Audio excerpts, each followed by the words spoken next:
Pak Hadi Wijaya terbaring lemah di tempat tidurnya yang megah, napasnya semakin pendek sementara keluarga berkumpul dengan wajah cemas.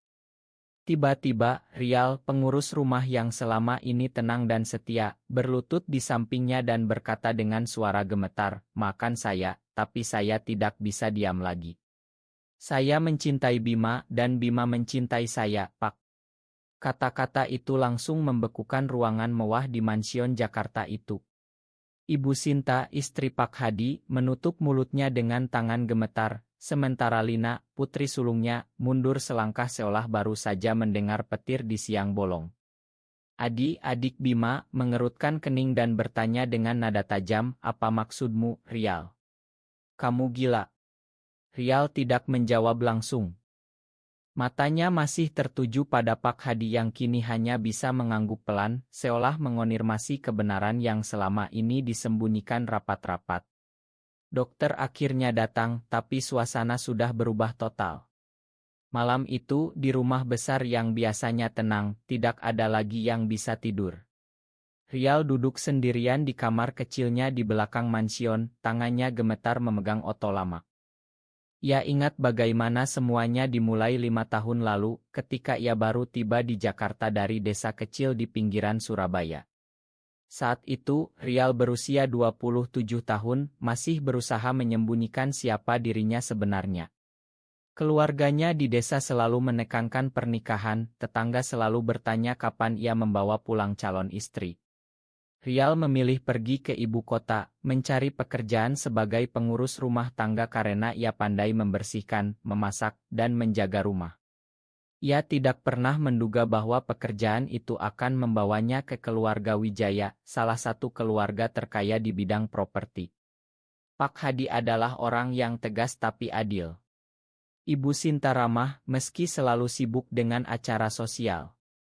Anak-anak mereka, Lina yang sudah menikah, Bima yang baru lulus bisnis, dan Adi yang masih kuliah, hidup dalam kemewahan yang Rial hanya bisa lihat dari jauh. Pada hari pertama, Rial bertemu Bima di dapur. Bima sedang mencari kopi malam-malam, rambutnya acak-acakan, mata lelah setelah belajar sampai larut. "Kamu yang baru ya?" tanya Bima ramah. Rial hanya mengangguk, tidak berani menatap terlalu lama. Ada sesuatu dalam senyum Bima yang membuat hatinya berdegup tidak karuan, tapi Rial langsung mengingatkan diri sendiri, jangan.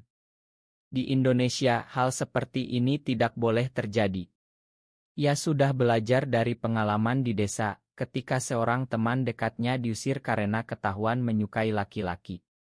Malam itu, setelah mengantar obat ke kamar Pak Hadi yang sedang sakit ringan, Rial berbaring di kasurnya dan berdoa dalam hati, meminta kekuatan untuk tetap tersembunyi. Tapi takdir sepertinya punya rencana lain. Beberapa bulan kemudian, Bima mulai sering mengobrol dengannya. Awalnya hanya hal sepele, seperti cuaca atau resep masakan. Lama-lama obrolan mereka semakin dalam. Bima bercerita tentang tekanan ayahnya untuk mengambil alih perusahaan, tentang betapa ia merasa sendirian meski dikelilingi kekayaan. Rial mendengarkan saja, tapi setiap kata Bima seperti membuka luka lama di hatinya sendiri. Ia ingat bagaimana ia pernah mencoba menikah dengan seorang gadis di desa, tapi gagal karena tidak bisa berbohong pada dirinya sendiri. "Kamu pendengar yang baik, Ri," kata Bima suatu malam di teras belakang saat hujan deras. "Seperti punya saudara." Rial tersenyum pahit. Saudara. Kalau Bima tahu apa yang sebenarnya ia rasakan, mungkin semuanya akan hancur. Tapi rahasia itu tetap terkunci rapat, sampai malam ketika Pak Hadi tiba-tiba kolaps. Sekarang dengan pengakuan yang sudah terlanjur keluar, Rial tahu hidupnya tidak akan pernah sama lagi. Ia mendengar langkah kaki di koridor. Pintu kamarnya diketuk pelan. Bima berdiri di depan sana, wajahnya pucat, mata penuh tanya dan ketakutan. "Rial, apa yang kamu lakukan?" bisiknya. Rial hanya bisa menghela napas panjang. "Yang seharusnya sudah kulakukan sejak lama, Bima." Pagi berikutnya, mansion Wijaya terasa seperti rumah duka yang belum resmi. Pak Hadi dibawa ke rumah sakit sejak dini hari, kondisinya stabil tapi masih kritis. Ibu Sinta duduk di ruang tamu, mata bengkak, sementara Lina berusaha menenangkannya dengan teh hangat. Adi mondar-mandir di depan jendela, sesekali melirik Rial yang sedang membersihkan meja makan dengan tangan yang masih gemetar.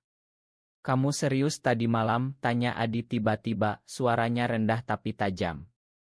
Rial berhenti mengelap, mengangguk pelan tanpa menatap mata Adi. "Saya tidak main-main, Mas Adi." Lina ikut mendekat, suaranya lebih lembut tapi jelas terkejut. "Tapi kamu dan Bima, bagaimana bisa?" "Ayah tahu." Rial tidak langsung jawab.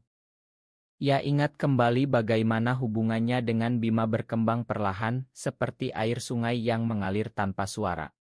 Setelah obrolan pertama di dapur, Bima mulai sering minta bantuan Rial untuk urusan kecil.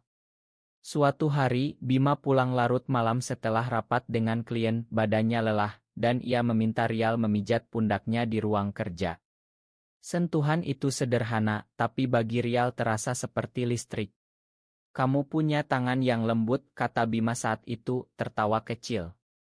Rial buru-buru menarik tangan, tapi Bima menahannya sebentar. "Jangan pergi dulu. Cerita tentang kamu. Dari mana asalnya?" Rial menceritakan sedikit tentang desanya, tentang orang tua yang sudah meninggal, tentang saudara yang mengharapkan ia mengirim uang tiap bulan.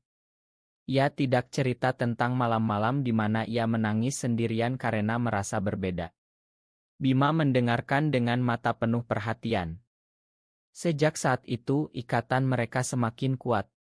Bima mulai mengajak Rial jalan-jalan malam di sekitar kompleks perumahan elit dengan alasan dibutuh udara segar. Mereka bicara tentang mimpi, tentang tekanan menjadi anak miliarder, tentang bagaimana Bima merasa terjebak dalam peran yang tidak ia inginkan. "Kadang aku ingin kabur saja," kata Bima suatu malam di mobil, lampu kota Jakarta berkelap-kelip di luar. Rial mengangguk. "Saya juga pernah merasa begitu di desa. Seperti hidup di dalam kotak yang terlalu sempit." Mereka tidak pernah menyentuh topik perasaan lebih dalam, tapi setiap tatapan, setiap senyum, semakin sulit disembunyikan. Suatu sore saat hujan deras, Bima pulang basah kuyup karena mobil mogok.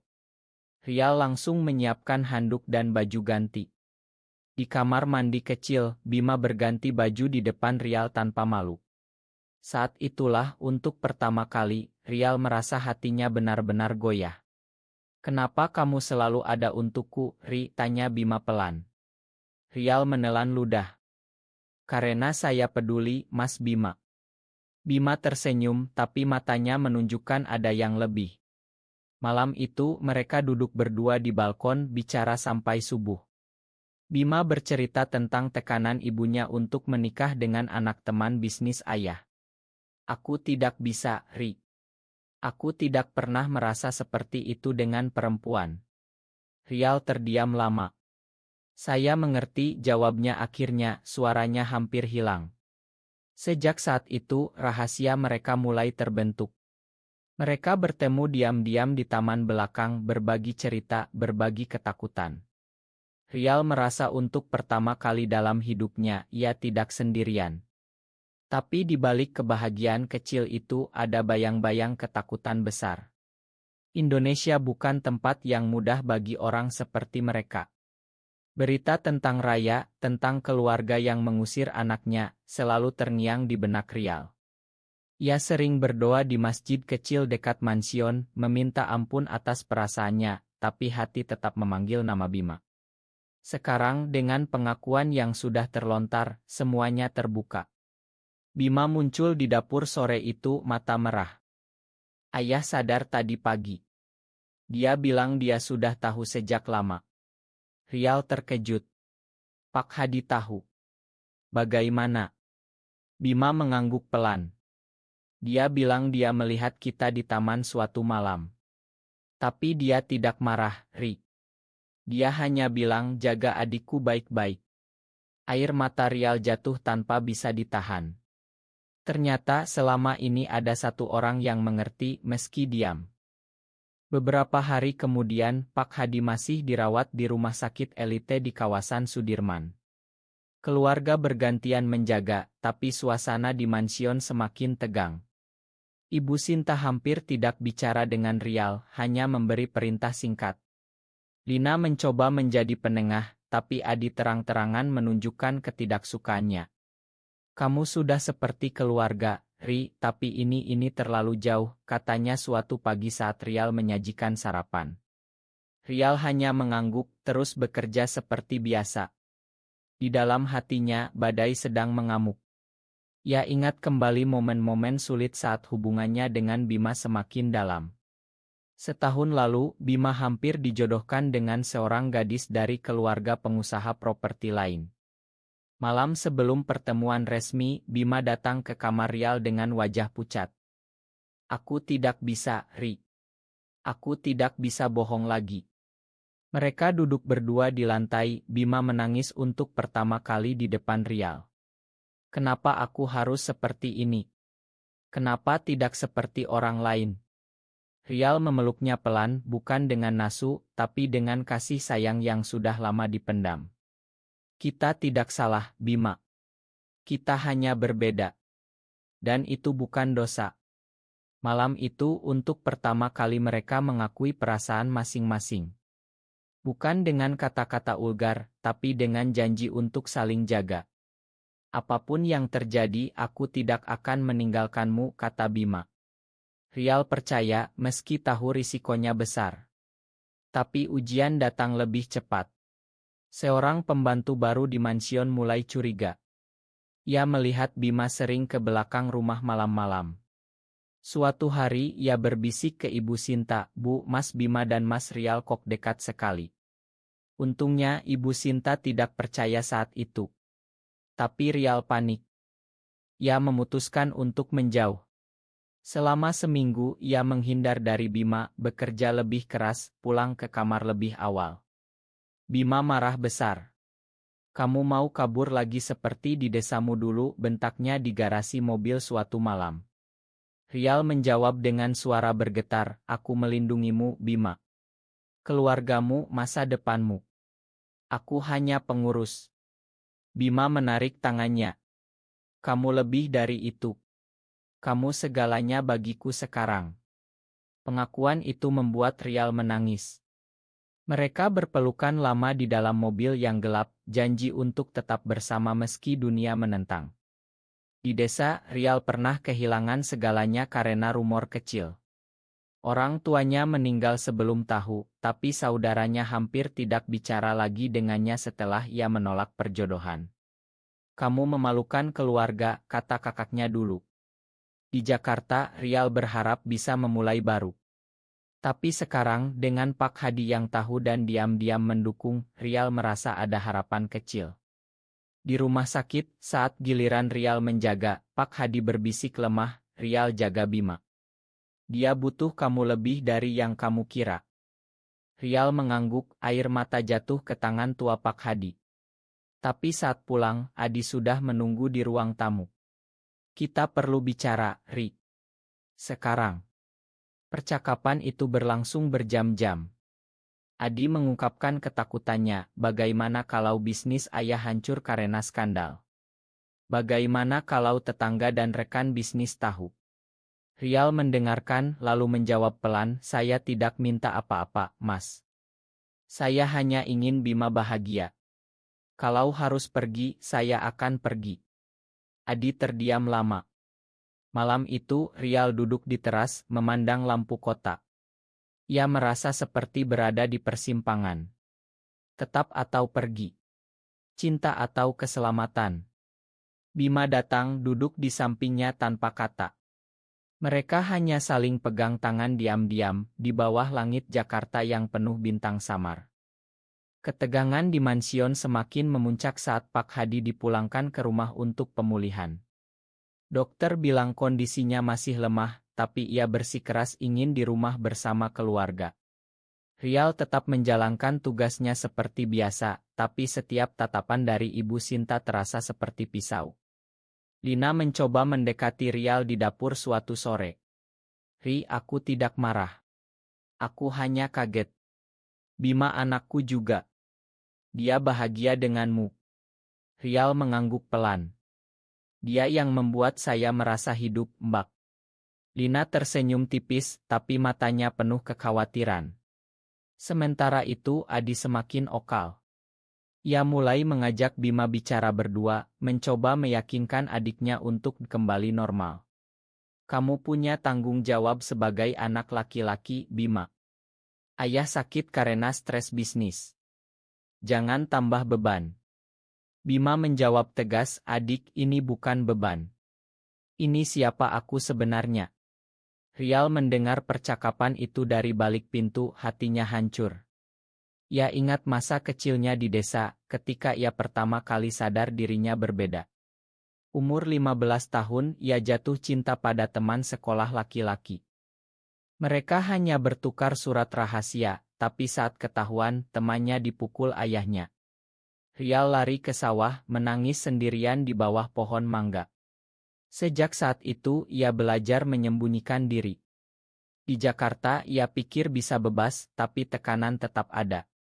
Sekarang, tekanan itu datang dari orang yang paling ia sayangi. Suatu malam, Rial memutuskan untuk bicara langsung dengan Bima di taman belakang. Mungkin sebaiknya aku pergi saja, Bima. Aku tidak mau jadi penyebab keluargamu hancur. Bima menariknya ke pelukan erat. Jangan. Aku sudah cukup kehilangan diriku sendiri selama ini. Denganmu aku utuh. Pelukan itu hangat, penuh pengertian, bukan hasrat. Mereka duduk di bangku taman sampai pagi, berbagi cerita tentang mimpi masa depan. Bima ingin membuka bisnis kecil sendiri, jauh dari bayang-bayang ayah. Rial ingin suatu hari pulang ke desa tanpa takut dihakimi. Tapi takdir lagi-lagi menguji. Seorang teman lama Rial dari Surabaya datang ke Jakarta untuk mencari kerja. Ia menginap di mansion atas In Pak Hadi. Teman itu bernama Andi, tahu rahasia Rial sejak dulu. Suatu malam, Andi melihat Rial dan Bima berpelukan di dapur. Ia marah besar. Kamu gila, Ri. Ini keluarga kaya. Mereka bisa hancurkan hidupmu. Andi mengancam akan memberitahu keluarga kalau Rial tidak berhenti. Rial merasa dikhianati oleh sahabat sendiri. Malam itu ia menangis di kamar, merasa dunia runtuh. Bima datang mendengarkan semuanya. Kita hadapi bersama, katanya. Keesokan harinya, Rial bicara dengan Andi, menjelaskan bahwa ini bukan permainan. Andi akhirnya mengerti, tapi luka sudah telanjur dalam. Pak Hadi yang mendengar rumor dari pelayan memanggil Rial ke kamarnya. Anakku, aku sudah tua. Aku melihat banyak hal. Cinta kalian itu asli. Jangan biarkan orang lain rusak. Kata-kata Pak Hadi memberi kekuatan baru pada Rial. Tapi saat ia keluar kamar, Adi sudah menunggu dengan wajah marah. Kamu mempengaruhi ayah juga. Cukup. Konfrontasi itu berlangsung sengit di ruang keluarga. Rial berdiri tegar, meski hatinya hancur. Saya tidak mempengaruhi siapa-siapa, Mas. Saya hanya mencintai. Malam itu, Rial memutuskan untuk menulis surat pengunduran diri. Ia tidak mau jadi sumber masalah. Tapi Bima merobek surat itu. Kita lawan bersama. Kesehatan Pak Hadi semakin memburuk lagi. Dokter datang setiap hari, tapi Pak Hadi tetap tersenyum saat melihat Rial. Kamu seperti anakku sendiri sekarang, bisiknya suatu sore saat hanya mereka berdua. Rial menangis diam-diam, ia tidak pernah merasa punya ayah sejak kecil. Di desa, ayahnya keras dan jarang bicara. Pak Hadi memberi apa yang tidak pernah ia dapatkan, penerimaan tanpa syarat. Sementara itu, Bima dan Rial semakin dekat dalam diam, mereka saling dukung melalui pesan singkat dan pertemuan singkat di taman. Bima mulai berani bicara dengan ibunya. Ma, aku tidak bisa menikah dengan siapapun yang bukan dia. Ibu Sinta menangis, tapi pelan-pelan mulai mendengarkan. Lina menjadi sekutu diam-diam, sering membawa makanan ekstra untuk Rial. Adi masih keras kepala, tapi mulai ragu setelah melihat ayahnya bahagia saat Rial di sampingnya. Rial sendiri mengalami krisis batin terdalam. Ia pergi ke masjid sendirian berdoa lama. Ya Allah, apakah ini salah? Tapi setiap kali pulang melihat senyum Bima, ia tahu jawabannya. Cinta mereka murni, penuh pengertian dan pengorbanan. Suatu malam saat hujan deras lagi, Bima dan Rial duduk di mobil di garasi. Bima berbagi mimpi, suatu hari kita bisa tinggal di tempat kecil jauh dari ini semua. Hanya kita berdua. Rial tersenyum. Asal bersama kamu aku siap. Tapi pagi berikutnya, Pak Hadi kolaps lagi. Rumah sakit menjadi tempat berkumpul keluarga. Di sana, di lorong rumah sakit yang dingin, Adi akhirnya mendekati Rial. Ma, Ri. Aku takut kehilangan ayah dan kehilangan adikku. Rial memeluk Adi pelan. Kita semua takut, Mas. Tapi kita bisa lewati bersama. Pak Hadi memanggil semua ke kamar rawatnya. Dengan suara lemah, ia berkata, aku sudah buat surat wasiat. Rial, kamu bagian dari keluarga ini. Semua terdiam. Rial merasa dunia berputar. Pengakuan awal yang ia lontarkan di kamar tidur dulu kini membawa gelombang besar perubahan. Malam itu, di mansion yang sepi, Rial dan Bima duduk di teras, memandang bintang. Apapun yang terjadi besok saat pembacaan wasiat, aku mencintaimu, kata Bima. Rial mengangguk. Dan aku akan tetap di sini untukmu. Pembacaan wasiat dilakukan di ruang keluarga mansion 2 hari setelah Pak Hadi pulang untuk terakhir kalinya. Notaris membaca dengan suara tenang, Pak Hadi meninggalkan sebagian saham perusahaan untuk Bima dengan syarat ia boleh menjalankan bisnis sesuai hati, dan sebuah rumah kecil di Bali untuk Rial sebagai anak keduaku. Ibu Sinta menangis, tapi kali ini air matanya penuh kelegaan. Lina memeluk Rial. Adi mengangguk pelan, akhirnya menerima. Kamu sudah seperti saudara sekarang. Bima memegang tangan Rial di depan semua orang, tidak lagi sembunyi. Terima kasih, Pak, bisiknya ke langit. Beberapa bulan kemudian, setelah Pak Hadi dimakamkan dengan khidmat, keluarga mulai pulih. Bima membuka bisnis kecilnya di bidang desain interior, Rial membantu mengelola. Mereka pindah ke rumah kecil di Bali yang diberikan Pak Hadi, jauh dari hiruk-pikuk Jakarta. Di sana, di pantai saat senja, Rial dan Bima berdiri berpelukan, angin laut menyapu wajah mereka. Akhirnya kita bebas, kata Bima. Rial tersenyum. Dan kita tetap utuh. Perjalanan panjang penuh air mata, pengkhianatan sahabat, tekanan keluarga, dan krisis batin itu akhirnya membawa mereka ke tempat ini. Rial tidak lagi merasa bersalah. Ia belajar bahwa mencintai bukanlah dosa, selama penuh tanggung jawab dan kejujuran. Keluarga Wijaya sekarang sering datang berkunjung ke Bali, membawa tawa dan cerita. Adi bahkan bercanda, jangan lupa kirim undangan kalau kalian nikah nanti meski beda cara. Hidup terus berjalan. Rial sering mengirim uang ke saudaranya di desa, dan pelan-pelan mereka mulai memahami. Di pantai Bali yang cerah itu, Rial memandang Bima yang sedang tertawa dengan ombak, dan ia tahu, semua pengorbanan, semua pilihan sulit, semua itu layak. Apakah mengungkap kebenaran selalu merupakan pilihan yang benar meskipun awalnya menyakiti orang yang kita cintai? Benar atau salah?